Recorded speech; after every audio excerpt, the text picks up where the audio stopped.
The New Patriotic Party suspects foul play in the murder of Ebuakwa North MP Joseph Boachidankwa Edu. I mean, he did not commit suicide. He's been stabbed to death. The ladder that you saw was to his bedroom. That's what the police have said. Flag bearer of the party, Nana Addo Dankwa Akufo-Addo, is also devastated by the news. Our politics is a poorer for the fact that for me, that somebody like JB has had to check out so early in his life. It's a tragedy. There's just no way in it. I'm hoping that the police will do a good job, find out who's responsible, and allow the law to take its course. Constituents of the late J.B. Dankwa Edu are also having a tough time in coming to terms with the death of their representative in Parliament.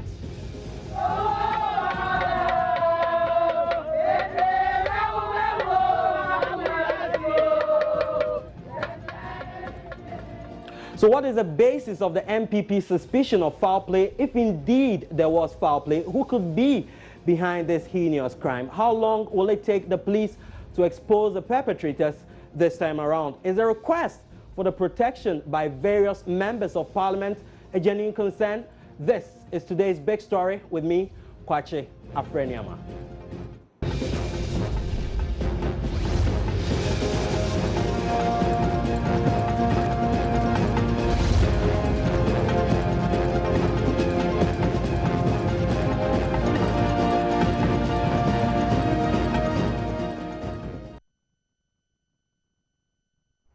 J.B. Dankwa Edu, as he was affectionately called, was killed by unknown assailants in the early hours of today. The Member of Parliament was killed in his home at East Legon near Angie Hill Hotel. The news of his murder broke at 5 a.m. today. The MPP says it is strongly suspecting foul play.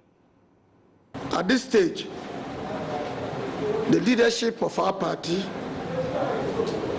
the NPP, is calling on all our party faithful to remain calm, steadfast, and mourn over our departed brothers with dignity.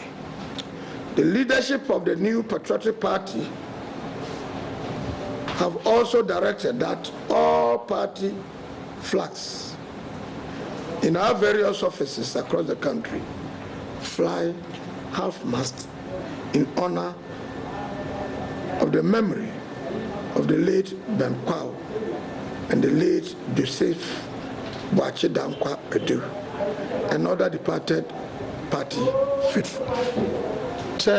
It's worrying. If for the past few years, I'm not saying these are new murders, there haven't been any murder in the country since its inception, but it's becoming one too many. And in these instances that I've cited, no result have come out. And we are a bit worried, particularly over JB death. Here is a member of Parliament. I've done somebody come to his house, or some people come to his house, kill him in bed. It's shocking. We are worried. And we are asking the police that it should be happening. Should do something about it this time around. We are not saying you haven't done anything. You were there. I was there this morning. I thank the investigation. But we want them to do a swift, professional investigation so that it doesn't happen like what has happened in the past. That's all we are saying. We will come back to it. In fact, the list the list that I mentioned, I honestly believe that they are a bit been delayed. We don't hear anything happening, and it's keep on going on. In particular case of JP, we are at a loss. We are extremely sure that as a member of Parliament, we're definitely not suspending what we are doing. Our plans are going on. We are meeting and we are organizing whatever we are supposed to do. Of course, it's a big blow. It's come at a wrong time, and we regret it, we are hoping that it will not affect us.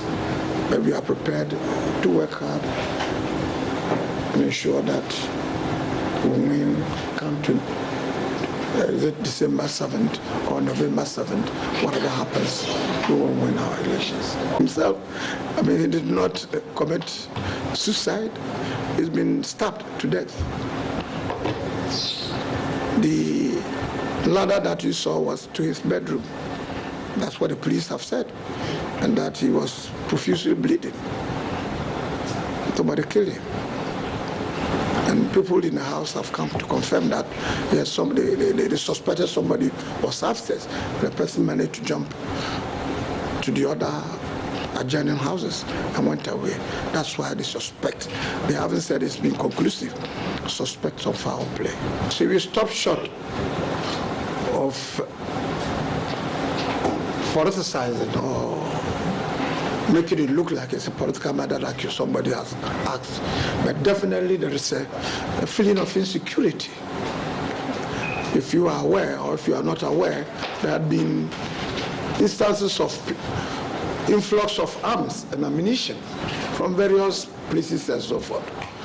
And as I mentioned, a tall list of people who have been killed under some very mysterious circumstances. In some cases, it doesn't, of course, there's robbery in this country. But in this particular instance, in these particular instances, people have been killed. Nothing has been stolen from them. And it looks like some kind of mysterious murders. We don't want to say it political. But definitely there's a feeling of insecurity, more so when we are just about to go into an election at the end of the year. We will call on the government and call on all the security authorities to look sharp and not let Ghanaians feel bad about what is happening. So that was the acting national chairman of the New Patriotic Party, Freddie Blay. Well, flag bearer of the party, Nana Addo Dankwa Akufo-Addo, who is also devastated by the death, is urging police to fast-track the investigation and punish perpetrators of this atrocious crime. With the most horrible news, doubly so for me because I'm finding it so difficult to. He was with me yesterday. He came with his wife and members of the wife's family. They came to my house yesterday to inform me about the death of the wife's aunt, the usual funeral. JB came with them. Spent half an hour, 45 minutes in the house. His usual gay, laughing, attractive self. And this morning, early in the morning, the Honorable Kennedy Ajapong was the one who woke me up with this awful news. Yes, and especially when you've been around for some time, the idea of death is something somehow or other you try and adjust to. But really, the circumstances of this death, the way it has happened and the timing has been particularly awful, very horrible development. Young family, young wife and young children, one's heart goes out to them. Just pray that the Almighty will give them the strength of character and the ability to bear this, because it's most shocking. It's most shocking. All things aside, he was also family. We came from one big family together, and he has always been very, very supportive of me, the efforts I've been making to lead our party. To count on him. And he's been somebody always very willing to look into things, to give you, he never hesitated to speak his mind on anything that he thought, required his comment. I like people like that, and never had problems disagreeing, but he would give you the benefit of his views. He's deeply, deeply committed to our tradition and its values and its history. We've lost a very important member of our family, literally in my case, as well as of our political family. The people of Kokranchimi lost, and Abuakwa North have lost a very vigorous advocate. Our politics is the poorer for the fact that for me, that somebody like JB has had to check out so early in his life. It's a tragedy. There's just no way in it. I'm hoping that the police will do a good job, find out who's responsible, and allow the law to take its course. I'm not looking for vengeance, but it's a heinous crime, and it'll be good for all of us if those responsible for this crime are caught, those or the person, whoever, caught, apprehended, and dealt with according to law and with due process. I think that's what the whole country is hoping for and expecting.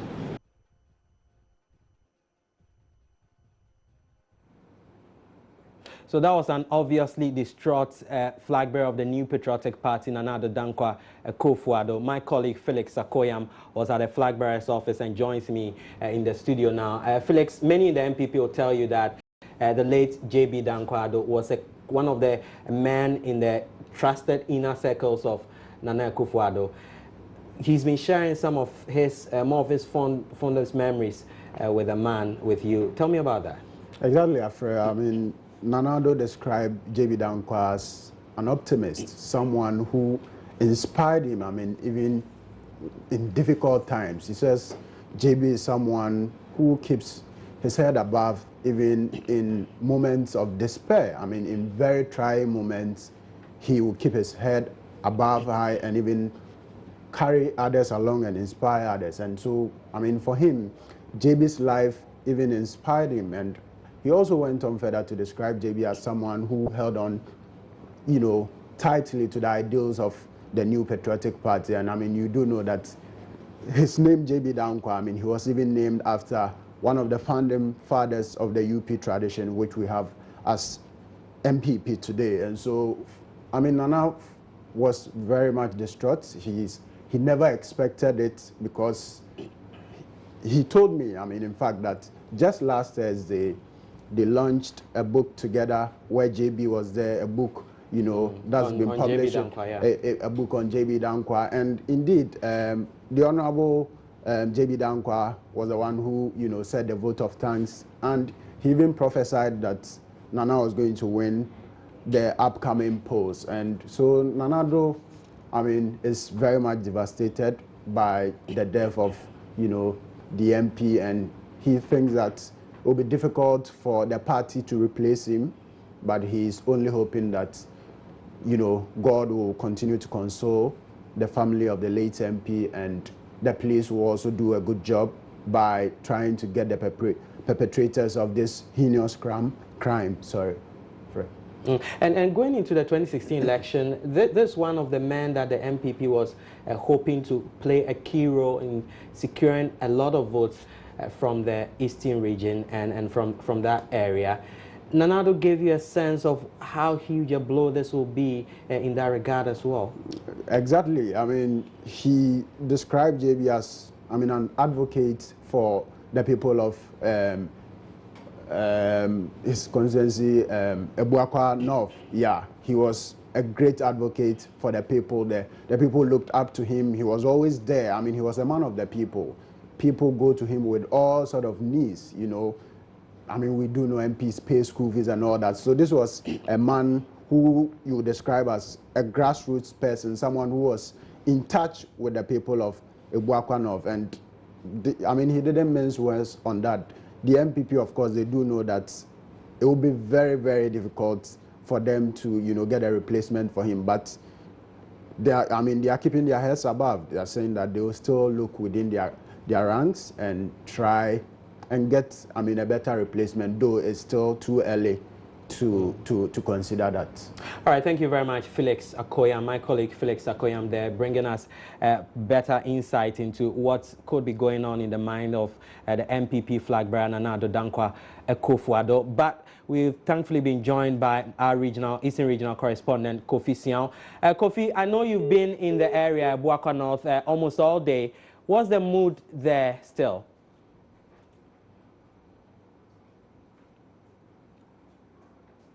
Hello, Kofi Siao.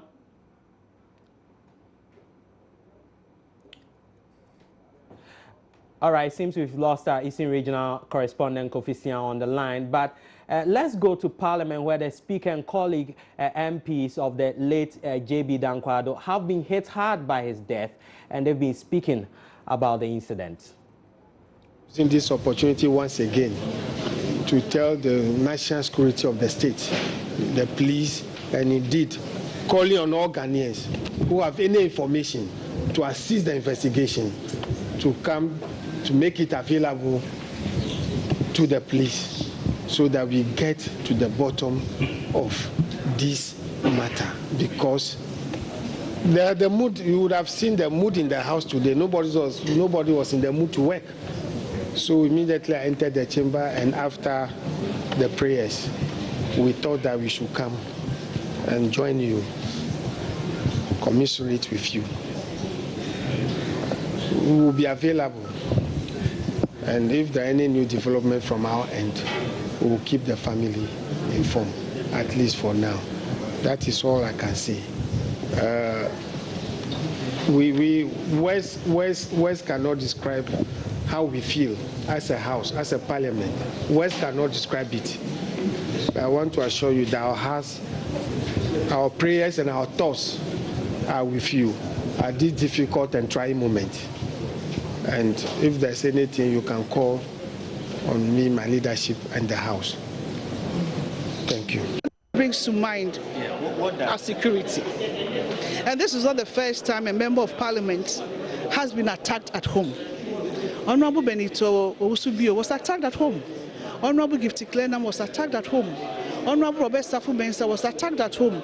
Our colleagues on the other side have had their fair share of it. So you ask yourself, if ministers of states have security, if deputy ministers have security, MMDAs have security, and members of parliament serving their country, their motherland, serving their constituencies, our security cannot be guaranteed. That's a serious issue. And this is a clarion call on the Speaker of Parliament and leadership. It's not a privilege. We are demanding it.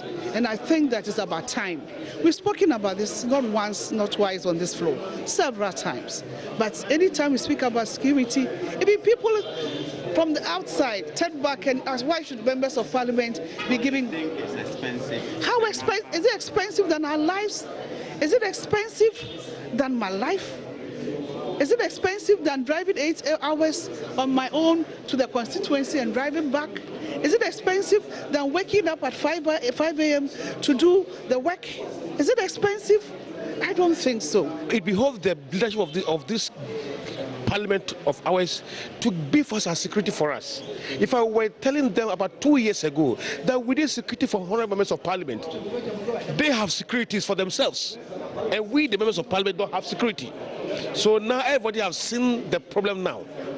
It behoves of them to give us security. The government should give the members of parliament security. And I believe this must be properly looked into. It is not just a pedestrian conversation, but this is a subject that we need to think through. As a people, as a country, we need to protect our citizenry. We need to protect our statesmen. We are not just ordinary members walking about, but we are statespeople. We represent our people, our townsfolk, our community. You had some MPs there pushing for personal security to avert what happened to JB Dankwa Edu. We can now speak to Kofi Sian, Eastern Regional Correspondent. He's been in the area all day. Kofi Sian, give us a sense of what the mood is in Ebuaka North.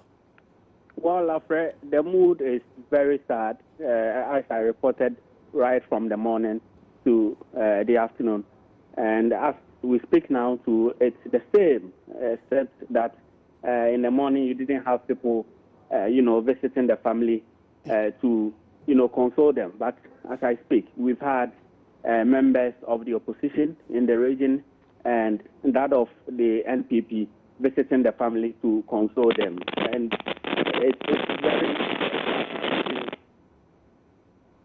And I guess the constituents, okay, it seems we've lost Kofi Sian on the line. He joined us from Ebuaka North, the constituency of the late MP JB Dankwa Edu. Pretty shortly, we'll be joined on the line by a security analyst. But let's hear from some of the constituents of JB Dankwa Edu who are correspondent, Eastern Regional Correspondent Kofi Sian took a shot of when he visited the area. At about 1:25 a.m., a distress call was placed to the police concerning the unfortunate incident, and the police swiftly proceeded to the scene. On arrival, the police found the victim in a pool of blood and rushed him to the police hospital, but was pronounced dead on arrival. His body has since been deposited at the police hospital morgue awaiting autopsy. Police preliminary investigations. Police preliminary investigations indicate that the victim suffered multiple stab wounds from his attacker or attackers, which led to his death. The police is saddened by the incident, and as I speak to you now, a high team of police investigators comprising of crime scene analysts and homicide experts are presently at the scene for crime scene reconstruction and gathering of forensic evidence. For effective and efficient investigations, the residence of the deceased Member of Parliament has been cordoned off.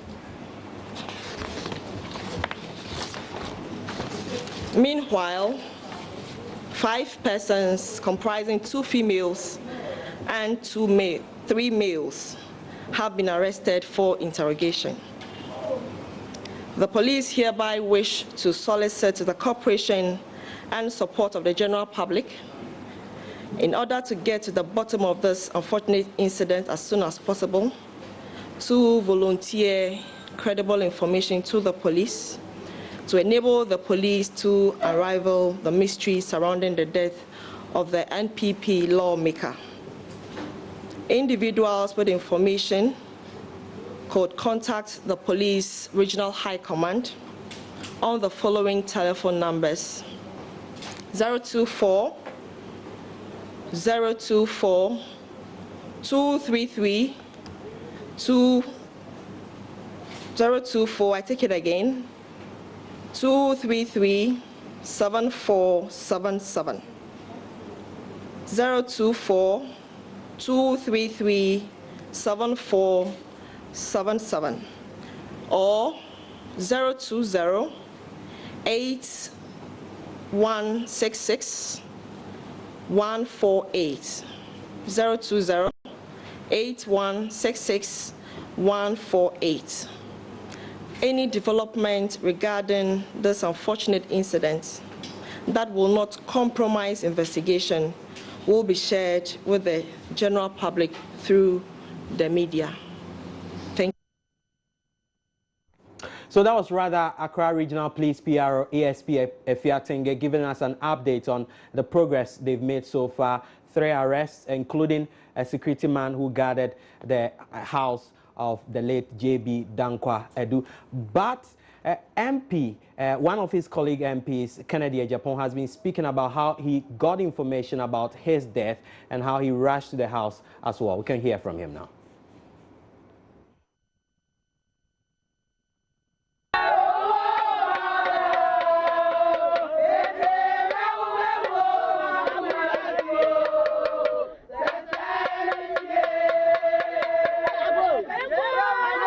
Around 4:30 a.m., my normal time for exercise, I was going to exercise. When I turned on my phone, I had a call from a police officer who is from my constituency. And he said, look, he's trying to reach MPP people, but he can't get anybody. And Honorable JB Dankwa is dead. Armed robbers attacked him, and I said, how? He said, yes. So I asked him of the location and said I should come to Angie Hill Hotel. And it's not far from where I was. So I drove down there and I saw it myself. When I got in, they had parked an ambulance, police ambulance there. I attempted to go in, but the police officers asked me to go back because, you know, they were doing 1 or 2 checks, forensics and all those things. So I stayed there for a while. I was trying to make calls to my colleagues, but it was too early. But I went round and I saw that at the back of the house, there was barbed wires on it, but it's gone down, and they caught the place, so I couldn't get a chance to see. According to them, that is where the robbers passed. And right in front of his house, there was a ladder there. They said, according to those people, the police officers told me that the person climbed that ladder, went to a landing place, roofing tiles. Then his bedroom has a terrace. So he went there. I don't know if the window was not locked or not. So that is where it happened. So they had locked the wife and the 2 kids in a room. And apparently they did not even know, say, their father or their husband was dead. Fortunately for me, the sister is my clerk for communication committee. So I saw her, Shiba. I called her and she said, oh, she's dead. But she doesn't even know how to break the news to her sister. Before you continue, who locked up the wife and the children? Is it those living in the house or the assailants, if I should put it that way? But honestly, I didn't ask. I cannot say that it was the police or the robbers, but they said they are in the room.